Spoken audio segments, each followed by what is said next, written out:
Setelah melalui perjuangan panjang selama ratusan tahun, akhirnya waktu yang ditunggu-tunggu datang juga. Tepatnya pada tanggal 17 Agustus 1945, rakyat Indonesia memproklamasikan kemerdekaannya.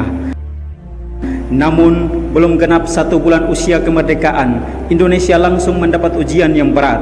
Tentara Sekutu yang membonceng tentara Belanda mendarat di Jakarta dan kota-kota besar lainnya di Indonesia. Bung Karno dan Bung Hatta berupaya melakukan upaya diplomatik untuk mendorong tentara Sekutu bekerja profesional, hanya mengurus tahanan saja dan tidak mengotak-ngatik status kemerdekaan Indonesia. Namun upaya itu tidak membuahkan hasil. Bung Karno galau saat itu.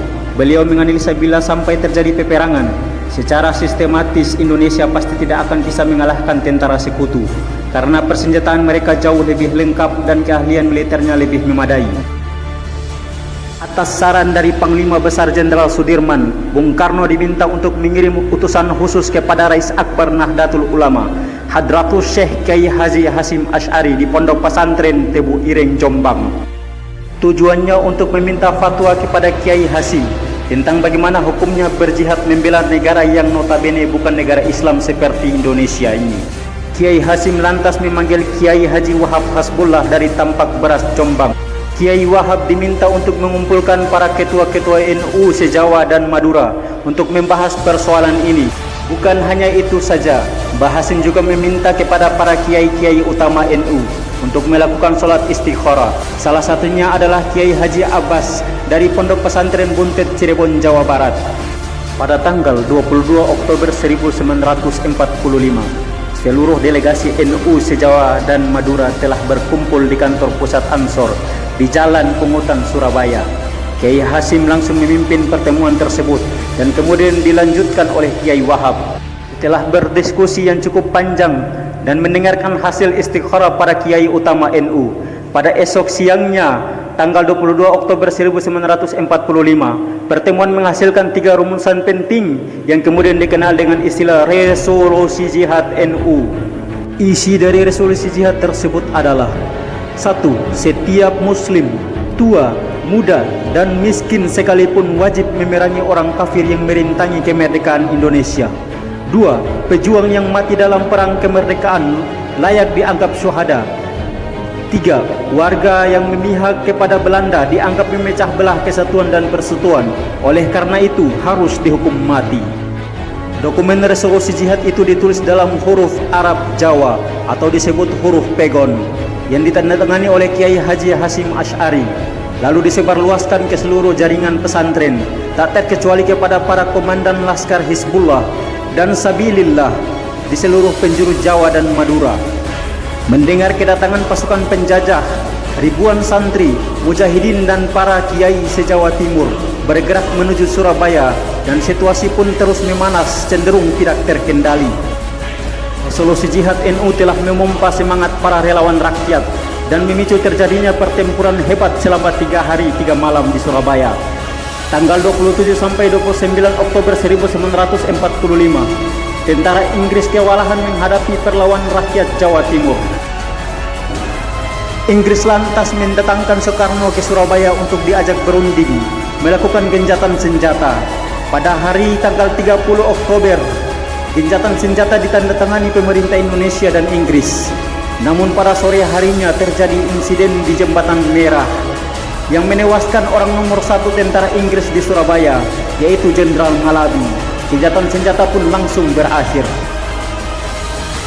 Pengganti Jenderal Malabi bernama Robert Manison mengultimatum Laskar, pejuang dan tentara Indonesia agar menyerahkan senjata kepada Inggris paling lambat 10 November 1945. Jika tidak, Inggris mengancam akan membumi hanguskan Surabaya dan membombardir Surabaya dari 3 arah sekaligus, yakni laut, darat, dan udara. Mendengar ancaman itu, para komandan Laskar Hizbullah, Sabilillah, Mujahidin, TKR, dan para santri marah besar. Seorang pemuda bernama Sutomo, atau yang lebih akrab dipanggil Bung Tomo, sowan kepada Kiai Hasyim, meminta izin untuk menyebarluaskan resolusi jihad melalui radio. Merdeka! Saudara-saudara, rakyat rakyat jelata di seluruh Indonesia, terutama saudara-saudara penduduk kota Surabaya. Kita semuanya telah mengetahui bahwa hari ini tentara Inggris telah menyebarkan pamflet-pamflet yang memberikan suatu ancaman kepada kita semua. Kita diwajibkan untuk dalam waktu yang mereka tentukan menyerahkan senjata-senjata yang telah kita rebut dari tangannya tentara Jepang. Mereka telah minta supaya kita datang pada mereka itu dengan mengangkat tangan. Mereka telah minta supaya kita semua datang pada mereka itu dengan membawa bendera putih, tanda bahwa kita menyerah kepada mereka. Saudara-saudara, di dalam pertempuran-pertempuran yang lampau, kita sekalian telah menunjukkan bahwa rakyat Indonesia di Surabaya, pemuda-pemuda yang berasal dari Maluku, pemuda-pemuda yang berasal dari Sulawesi, pemuda-pemuda yang berasal dari Pulau Bali, pemuda-pemuda yang berasal dari Kalimantan, pemuda-pemuda dari seluruh Sumatera, pemuda Aceh, pemuda Tapanuli, dan seluruh pemuda Indonesia yang ada di Surabaya ini, di dalam pasukan-pasukan mereka masing-masing, dengan pasukan-pasukan rakyat yang dibentuk di kampung-kampung, telah menunjukkan satu pertahanan yang tidak bisa dijebol, telah menunjukkan satu kekuatan sehingga mereka itu terjepit di mana-mana. Hanya karena taktik yang licik daripada mereka itu, saudara-saudara, dengan mendatangkan presiden dan pemimpin-pemimpin lainnya ke Surabaya ini, maka kita tunduk untuk memberhentikan pertempuran. Tetapi pada masa itu mereka telah memperkuat diri, dan setelah kuat, sekarang inilah keadaannya. Saudara-saudara, kita semuanya, kita bangsa Indonesia yang ada di Surabaya ini, akan menerima tantangan tentara Inggris itu.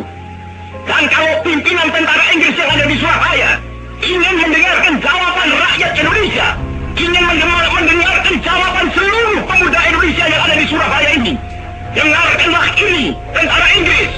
Ini jawaban kita. Ini jawaban rakyat Surabaya. Ini jawaban pemuda Indonesia kepada kau sekalian. Hei, tentara Inggris, kau menghendaki bahwa kita ini akan membawa bendera putih untuk takluk kepadamu. Kau menyuruh kita mengangkat tangan datang kepadamu. Kau menyuruh kita membawa senjata-senjata yang telah kita rampas dari tentara Jepang untuk diserahkan kepadamu. Tuntutan itu, walaupun kita tahu bahwa kau sekalian akan mengancam kita untuk menggempur kita dengan seluruh kekuatan yang ada, tetapi inilah jawaban kita. Selama banteng-banteng Indonesia masih mempunyai darah merah yang dapat membuat setarik kain putih, merah dan putih, maka selama itu tidak akan kita mau menyerah kepada siapapun juga.